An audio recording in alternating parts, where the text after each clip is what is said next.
Hank Williams sang about jambalaya and crawfish pie and filet gumbo. Jambalaya and crawfish pie and filet gumbo. But it's not all big fun on the bayou. Well, this is the autopsy report of Mary Vail.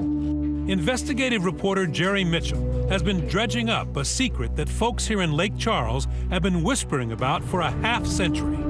The death of Mary Horton Vail while out on a boat with her husband Felix in 1962. Ruled by the coroner an accidental death. But now it's all being reeled up through the depths of time into the daylight. Did his friends and the people around believe the story that he had been out fishing? Well, the people I talked to didn't believe it. His neighbor, who was a fisherman, he was like, I never went fishing with Felix. He had a water skiing boat. He didn't have a fishing boat. The local Lake Charles American press covering Mary's death, the search for her body, shadows of doubt falling on her husband even back then. Deputies said Felix had been unfaithful to Mary. Her brother, Will Horton, says she was ready to leave him. Even though back then divorce was an ugly word to use and looked down upon, I think she was leaning strongly in that direction when she died.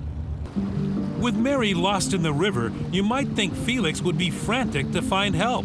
But deputies say he took the time to go miles downriver. According to the deputy's report, he passed a lighted tugboat, didn't wave it, hey, you know, I need help. My wife's just drowned, and there were other lighted places. But he went more than 5 miles all the way back to Lake Charles. Before he said anything? Yeah, before he sought help.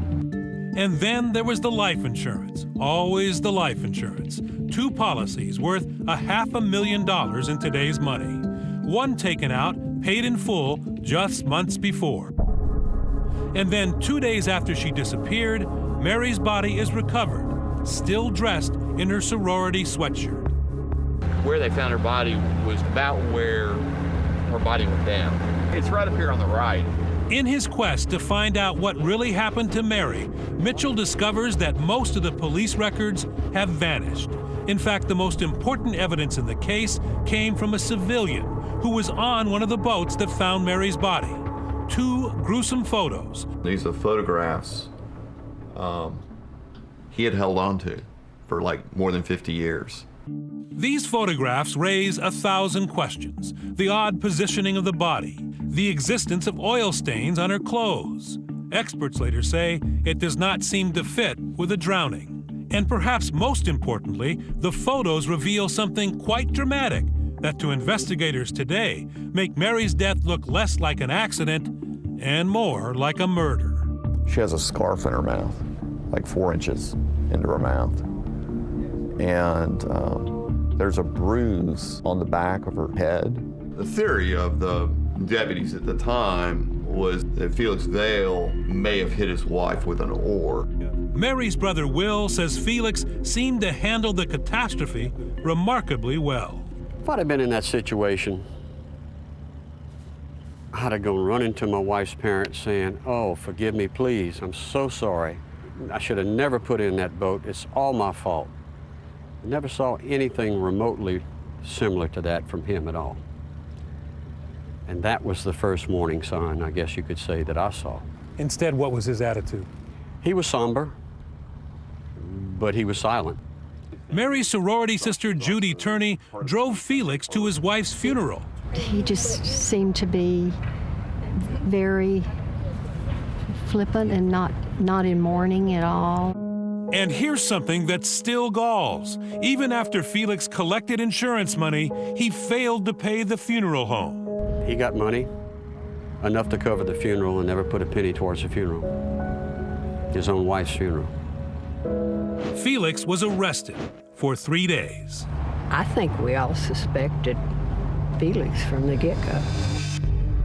The prosecutor brought the case to a grand jury, but then dropped it, and Felix Vail moved on with his life until his past and Jerry Mitchell caught up with him 50 years later, finding a damaging witness. He just started talking here about out of the clear blue about Mary and calling her his ex-wife and Wesley Turnage. He says on the way to work one day, a year after Mary died, Felix told him something so bold and incriminating, investigators had to hear it for themselves. He said, well, that damn wanted another baby. Thought it might help save our marriage, but said I didn't want the one I got, and I sure didn't want another one.